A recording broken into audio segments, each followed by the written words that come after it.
Hello everyone, আসসালামু আলাইকুম। আবারও চলে আসলাম আপনাদের মাঝে নতুন আরও একটি রেসিপি নিয়ে।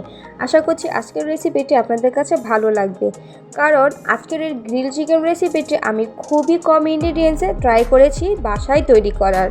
গ্রিল চিকেনটি ছোট বড় সবাই কিন্তু খুবই পছন্দ করে, তো চাইলে আপনারা বাসায় খুব ঝটপট এই রেসিপিটি তৈরি করে সবাইকে তাক লাগিয়ে দিতে পারেন। আমি এতটুকু বলতে পারি, এই রেসিপিটি ট্রাই করে বা এই রেসিপি ফলো করে আপনি বাসায় একবার ট্রাই করে দেখতে পারেন, ছোট বড় সবাই ফিদা হয়ে যাবে আপনার ওপরে। আজকের রেসিপিটি যদি আপনাদের কাছে ভালো লেগে থাকে অবশ্যই চ্যানেলটিকে সাবস্ক্রাইব করে আমার পাশেই থাকবেন। তো চলুন শুরু করা যাক। এখানে কিন্তু আমি চিকেন নিয়ে নিয়েছি, আর চিকেনটাকে খুব ভালো করে চিড়ে নিয়েছি।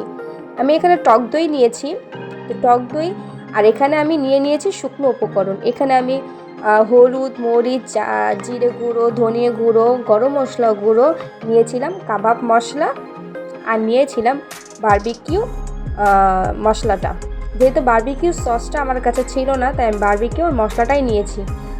এখানে সমস্ত ইনগ্রিডিয়েন্টসগুলো খুব ভালো করে কিন্তু আমি সাইডে লিখে দিয়েছি, আপনারা দেখতেই পাচ্ছেন।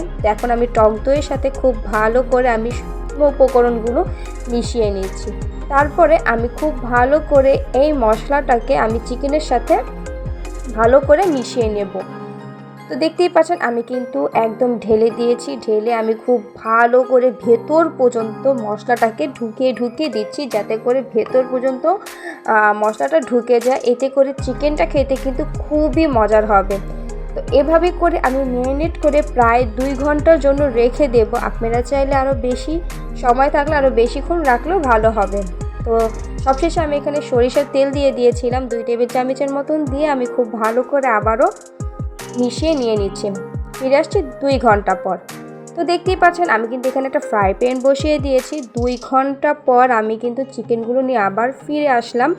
এখানে ফ্রাই প্যানে খুব সামান্য পরিমাণে আমি অয়েল দিয়েছি, জাস্ট 2 টেবিল চামচের মতন হবে। আমি এখানে অয়েল দিয়ে দিয়েছিলাম।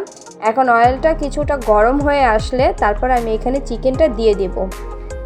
তো দেখতেই পাচ্ছেন আমার কিন্তু অয়েলটা গরম হয়ে গিয়েছে। এখন আমি চিকেনটা দিয়ে দিচ্ছি। প্রথমে 2 থেকে 3 মিনিট হাই হিটে ভেজে নেবেন, তারপরে হিটটাকে মিডিয়ামে করে দিলেই হবে।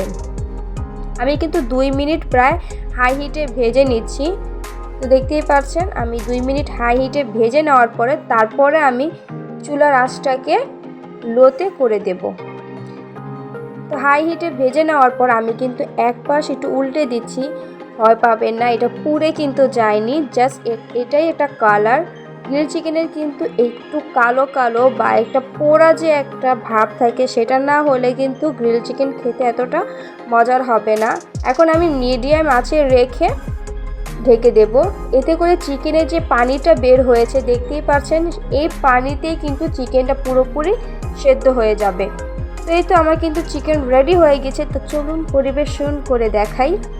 তো আমি কিন্তু চিকেনটাকে নামিয়ে নিয়েছিলাম। তারপরে এখানে আমি কিছুটা কয়লা দিয়ে এটাকে একটু স্মোকি ফ্লেভার আনার জন্য আমি এখানে 5 মিনিটের মতন ঢেকে রেখে দেব। এতে করে কিন্তু একটা স্মোকি, একটা পোড়া পোড়া যে ভাব কয়লাতে থাকে সেটা চলে আসবে। তো দেখতেই পাচ্ছেন পুরোপুরি রেডি হয়ে গিয়েছে আমার গ্রিল চিকেন রেসিপিটা। আর দেখতে যেরকম সুন্দর ছিল, খেতেও দুর্দান্ত ছিল। অবশ্যই বাসায় একবার ট্রাই করে দেখতে পারেন, আশা করছি খুবই ভালো লাগবে। ছোট বড় সবাই আপনার জাস্ট ফিদা হয়ে যাবে। আপনি বাসায় একবার ট্রাই করে দেখতে পারেন সবাই। তো আজকে এই পর্যন্তই ছিল, দেখা হবে অন্য কোনো ভিডিওতে। আল্লাহ হাফেজ।